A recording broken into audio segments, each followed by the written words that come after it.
What up peeps?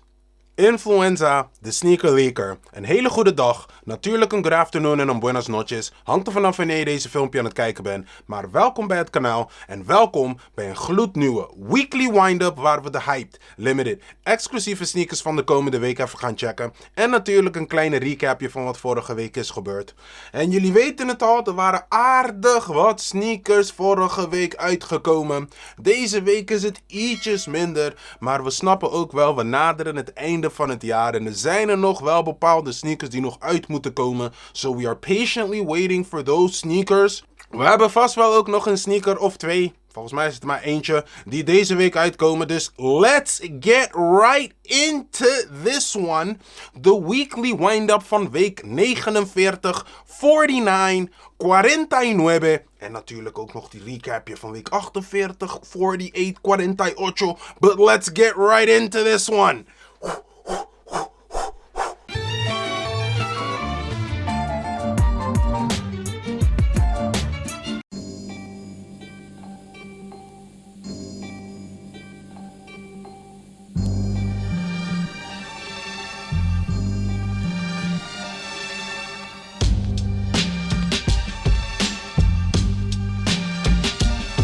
In 2018 kwam de re-release van de Jordan 11 Concord. Wat misschien een van de grootste releases was van dat jaar. Ik wil niet zeggen ooit, maar er waren echt wel veel paren van die Jordan 11 Concord die in 2018 werden released. In 2019 kwam de re-release van de Jordan 11 Bread, which is one of my grails. It took me 20 years to get that sneaker. Ook misschien een van de grootste releases van dat jaar in 2019. In 2020 kwam de Jordan 11 Jubilee uit. Ook een dope sneaker, ook een hele grote release, just like the other two releases from the previous 2 years. In 2021 kwam de Jordan 11 Cool Grey uit. Ik heb die helaas gemist, maar het was ook een van de grotere releases van dat jaar. I mean, you're starting to get the picture. Al deze sneakers werden released rond 10, 11 of 12 december. En nu in 2022 krijgen we de Jordan 11 Cherry. Oftewel, even kijken hoe de sneaker app het noemt. De Jordan 11 Varsity Red, omdat die cherry color of de rode kleur is echt die Varsity Red colorway. Dat ook de Chicago Bulls hebben gebruikt om in hun tenues en zo. Maar wij weten dus allemaal dat het gewoon de Jordan 11 Cherry is. En volgens mij de eerste keer dat we de Cherry colorway op een Jordan 11 hebben gezien, was, als het goed is, rond 2001 kwam er een hele reeks Jordan 11 lows uit. En krijgen we nu eindelijk, after 21 years, krijgen we gewoon de hoge versie van dus die Varsity Red colorway op een Jordan 11. Dope! Dope! I mean, het is wel helaas one of the colors that he did not wear. Waardoor je zou denken dat deze Jordan 11 Cherry ook gewoon een colorway dat hij makkelijk had kunnen dragen in his time with the Chicago Bulls. I mean, Varsity Red colorway with white accents. Je kan ergens nog een heel klein beetje zwart aan toevoegen. En dan heb je gewoon een Chicago colorway op die Jordan 11. I mean, you cannot go wrong with this colorway. Het is makkelijk te dragen, het combineert met bijna alles. I'm not saying dat het met alles combineert, maar het combineert wel best wel met bijna alles. En come on now. The first time that you see patent leather on a sneaker, voor mij was de Jordan 11. I mean, let me know in the comment sections of jij eerder patent leather op een basketbal sneaker hebt gezien. I mean, this is the toppunt van elegance in een sport sneaker. To have patent leather, I mean, we weten allemaal wel dat de patent leather synthetisch leer is, het is niet echte leer. Maar in the back of the patent leather heb je gewoon echte leer. En dat kan je ook zien, when you look at it at an angle, you see this the grayish, whitish on the back of the patent leather. Dat is gewoon echte leer. En dat hadden die vorige releases ook allemaal. Want dus die patent leather is om eigenlijk het leer wat steviger te houden, zodat it doesn't stretch out when you play en zo. Vandaar dat ze dus die synthetische leather eromheen hebben gedaan. En ook nog met die lock erbij to make it extra elegant en zo.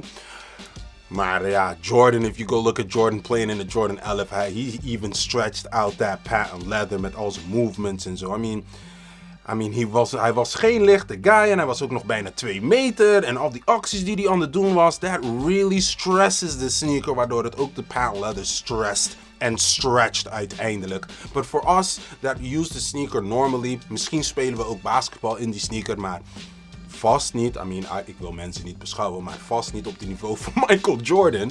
Maar voor de casual wearers en zo, daar moet je geen probleem hebben dat de patent leather is gonna stretch on you. It might crease a little bit, but it's not gonna stretch out to the point that je denkt van, hey, there's gonna be a rip in the sneaker.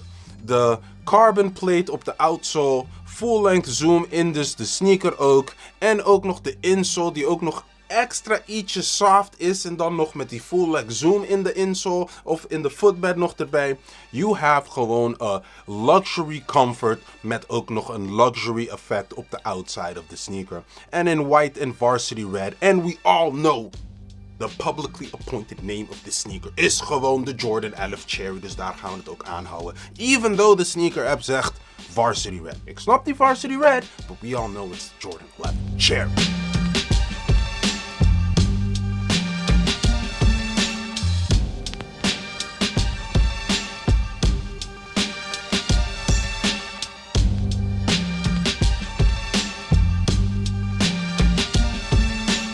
Dus dat peeps, dat was de Weekly Windup van week 49, 49. And let's now get to the extravaganza van sneakers die verleden week uit waren gekomen. Het waren er zoveel sneakers that I had to bunch them in pairs of sneakers. Zodat ik niet over elke sneaker kon praten. I had to bunch them up in pairs and stuff. Dus let's get right into it. De recap van week 48, 48.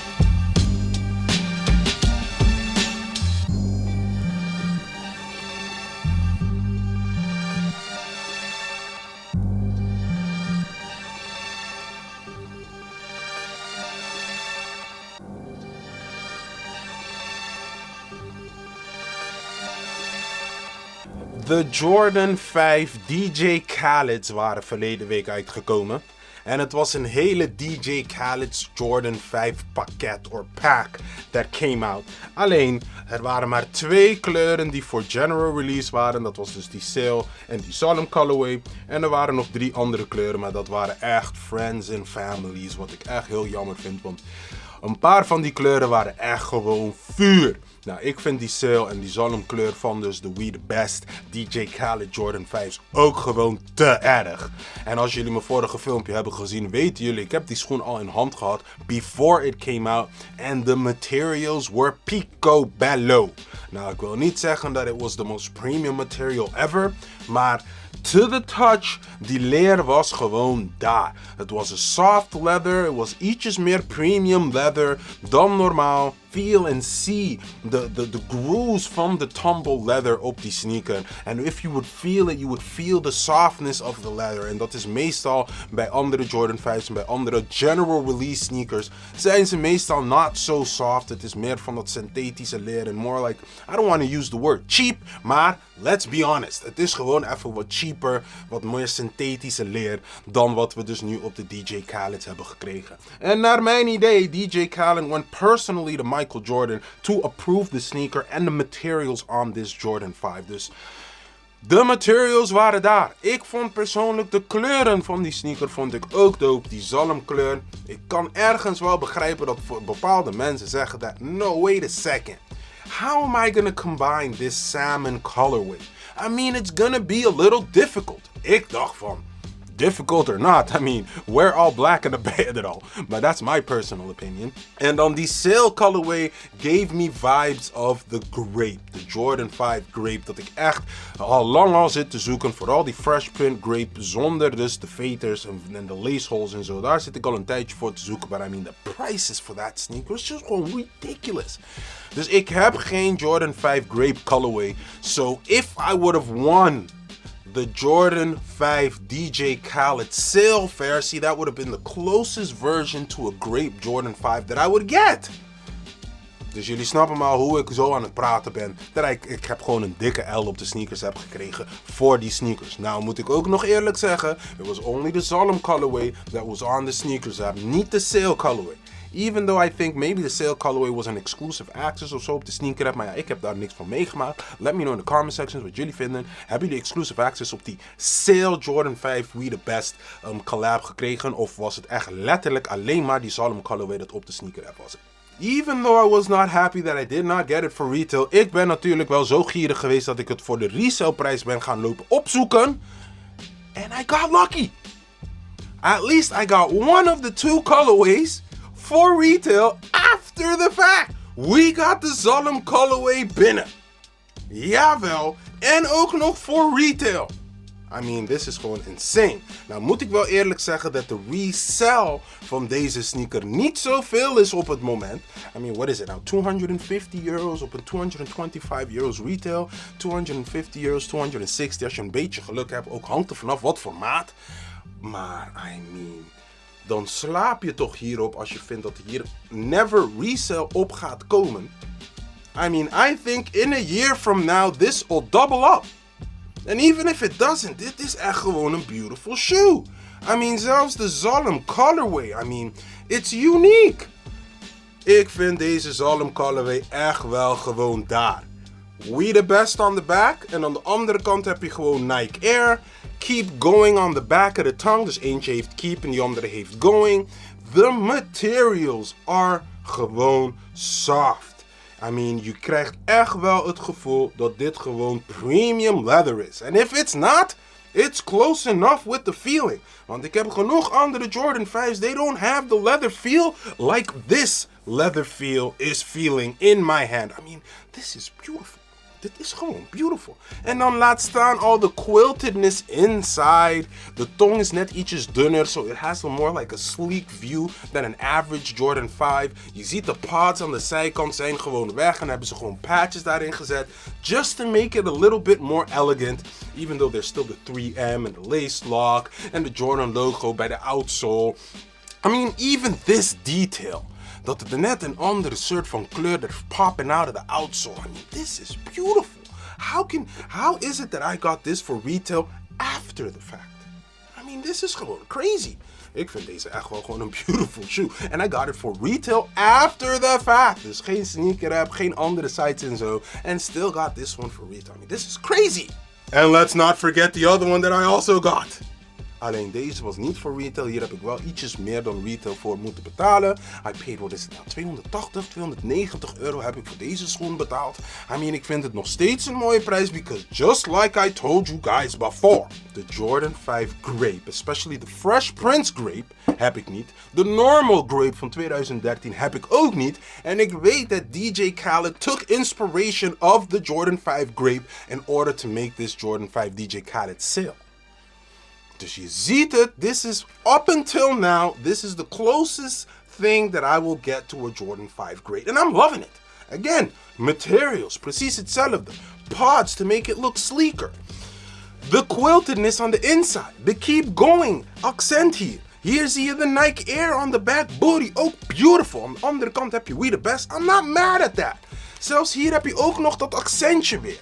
Het accentje is toch wel ietsjes anders dan de sale accent. De sale accent heeft ietsjes meer verwerking erin. But still, look at the fireness. We The Best.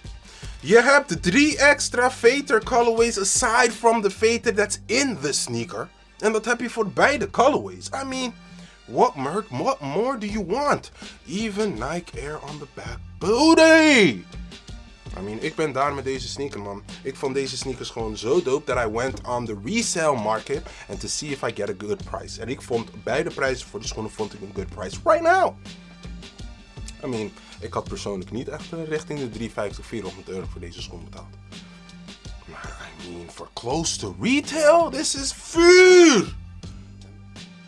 Volgend jaar zomer or next year Christmas, people are gonna remember the sneaker, see the quality of the sneaker and everything and be like, wow, yo, remember when this sneaker was 280 or 290 euros?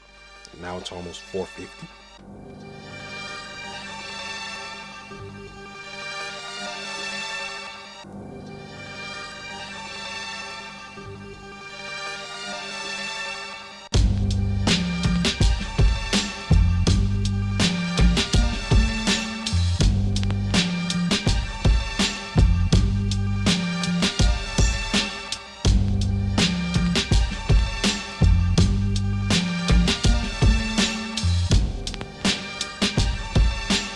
Van de Jordan 5 DJ Khaled pack gaan we verder met de Air Max 1 Luxe en Burgundy Crush, die ook verleden week allebei uit waren gekomen. Dope materialen erop, verschillende materialen, dus verschillende soorten van leer op dus de sneakers. En voor een retail voor €160, wat meestal dus deze Air Max 1 zijn. Er zijn wel bepaalde maten waar mensen dik €300-400 voor deze sneakers aan het vragen zijn. En vooral de Burgundy Crush, because the Burgundy Crush was the only one that sold out on the sneaker app. De Luxe kan je nog steeds in kleinere maten, kan je dat nog steeds vinden. Die grotere maten zijn voornamelijk wel uitverkocht, maar de smaller sizes kan je nog steeds vinden op dus de sneaker app. Maar de Burgundy Crush, which is the better colorway of the two personal opinion, that one did gewoon sell out. Maar als je op de resale market gaat kijken naar wat de prijzen zijn voor deze sneakers, de laatste verkochte sneaker is meestal rond de €150, €160 of €170. Ik snap heus wel dat mensen zeggen, nee man, I want $350, I want $400 voor de sneaker. But if people aren't willing to pay that amount of money voor de sneaker, dan blijft hij gewoon liggen. En als je gaat kijken naar wat de laatste verkochte prijs is voor deze Burgundy Crush, €150, €160, €170 ongeveer. Depending on what size you have, maar je ziet niet dat die schoenen voor €250 of €300 gaan. Terwijl dat is wel wat voor bepaalde mensen ervoor willen hebben. But the reality of the situation is dat, nee man, people right now are not trying to pay €200-300 for an Air Max 1 met een beetje dope leer.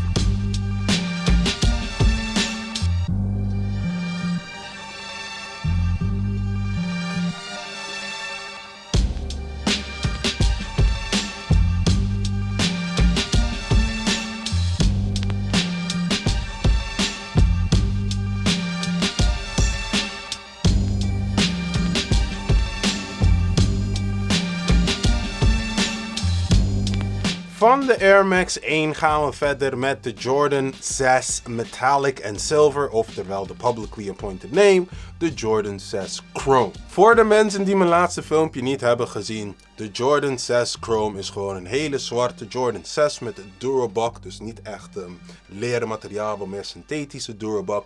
Op de upper helemaal zwart en dan heb je chrome accenten op de midsole, op de spoiler aan de achterkant van de sneaker, op de tong, of tenminste de tongue patch en zo. En natuurlijk bij de outsole heb je ook weer dus die icy outsole. Voor de rest, we're talking about a black Jordan 6 met chrome accenten. Nou heb ik die Jordan 6 Electric Green al, dus dat is weer een completely black Jordan 6. En dan in plaats van chrome accenten, groene accenten. Dus ik dacht van, hoe dope ik deze ook vind, en ik ben ook best een grote Jordan 6 fan. Again, I had to make decisions van welke schoenen ga ik achteraan en welke schoenen moet ik even laten liggen, because I don't have all the money in the world.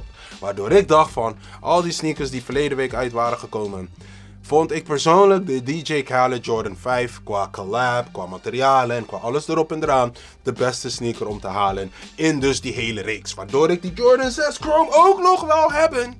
But I had to make choices.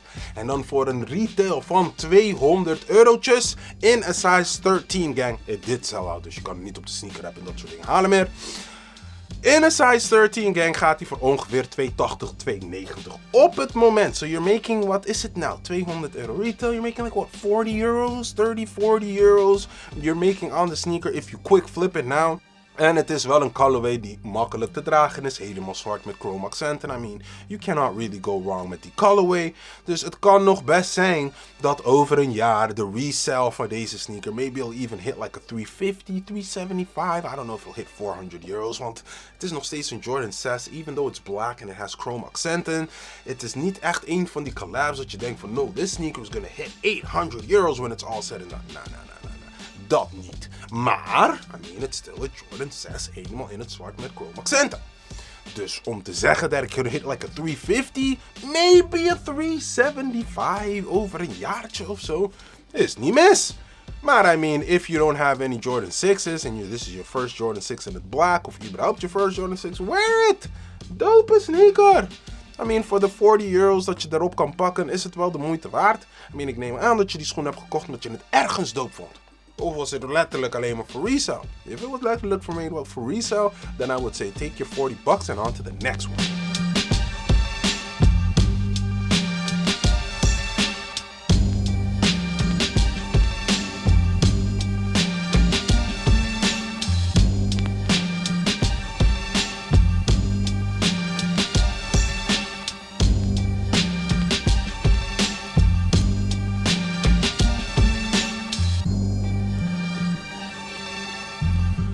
Van de Jordan 6 Chrome gaan we verder met de SB Dunk Low Orange Lobster die verleden week uit was gekomen. Now this was the 5th iteration of the Lobster pack. We hebben natuurlijk die rode, die blauwe en die gele gehad. 20 years ago, give or take. En dan nu de oranje als de 6e colorway. En dan die 5e of de gele colorway was de most exclusive. En daar waren er iets van 36 stukjes er maar van. Dus it was very, very, very exclusive. Ik hoef jullie niet te vertellen wat de resale is van al die kleuren van die Lobsters. I mean, die dingen gaan boven de €1000 en zo. En omdat er zoveel tijd was tussen al die Lobsters, I mean, de hype was ridiculous. Het kwam ook nog in speciale dozen voor de eerste 50 mensen of de eerste 200 mensen. I mean, they really rolled out the red carpet for these Lobster Dunk. And that is no different voor deze Orange Lobster. Want deze Orange Lobster, als je nu gaat kijken, I mean, wat was het nou? Retail was €120, €130. Het gaat nergens over. The last sold van een maatje 13 van deze Orange Lobster was €500. Dus if you have it for retail, you can flip it for 3x, 3.5x gewoon. I mean, you make your money 4 times, 3 times, 4 times op een €130 retail. And that is now for the quick flip. Meeste van these colorways go above €1,000, €1,500. En hier heb ik het ook, it doesn't even matter, because if you have the special box and everything, als jij het geluk had dat je het van Concepts hebt kunnen halen met de speciale box and everything, then you're talking $2,000, $2,500 plus voor deze sneaker. Ook nog gewoon op een retail van €130, hè, if you got the special box or not. Of volgens mij was die special box €350 op de site zelf. Geen stress. I mean, if you can flip 350 to $2,000, I mean, that's ridiculous. They're literally giving you gewoon bijna €2,000 by giving you that special pack. Nou, ik snap het. If you like the sneaker, I mean, the Lobster concept en al dat soort dingen with the band and everything erop en eraan, snap ik het. I mean, wear your sneakers. I mean, you're not gonna hear me complain, maar even serieus. Je koopt een schoen voor €130 die je dan kan flippen. Gelijk! For like above 2,000, that is ridiculous! Dus laat staan als je gewoon die general release hebt gehad van dus die Orange Lobster. Dus nou met de special box, maar gewoon met een SB Dunk Low box en dat soort dingen. En geen extra tierenlantijntjes erbij. You can sell it for €500. Ik zie wel op de resale sites that people are asking close to $1,000 ervoor. Maar de laatste verkocht gaat eerder richting de €500, €600. Maar if you were to wait a year and a half with your Orange Lobster, easy $1,500. Easy. I mean, go look at the other colorways. Dus zonder die special boxes en zo. And see how much they're making.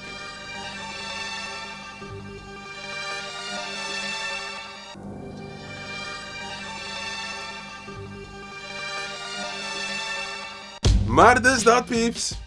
Dat was de Weekly Windup van week 49, 49. En natuurlijk de recapje van week 48, 48. Als jullie deze filmpje dope vonden, gun je boy die like. Als jullie vinden dat andere mensen dit soort informatie ook nog eens moeten weten. En vooral, how de sneaker app en Nike en Jordan every year, of tenminste vanaf 2018 zijn ze nu elke jaar met dus die Jordan 11 bezig in een andere colorway. En ik hoef jullie niet te vertellen over al die informatie weer van die Lobster Dunk en met DJ Khaled. Gun je boy die share. Ik hoef jullie niet uit te leggen wat jullie moeten doen met de subscription button. Want YouTube doet niet zo moeilijk met die algoritme van de subscription button. Maar die notification bell. Als jullie die aanklikken, krijgen jullie elke keer weer te weten als ik weer een nieuw filmpje drop. En dan blijf ik het zeggen. Elke keer weer. Let's keep this culture going. Jullie weten zelf.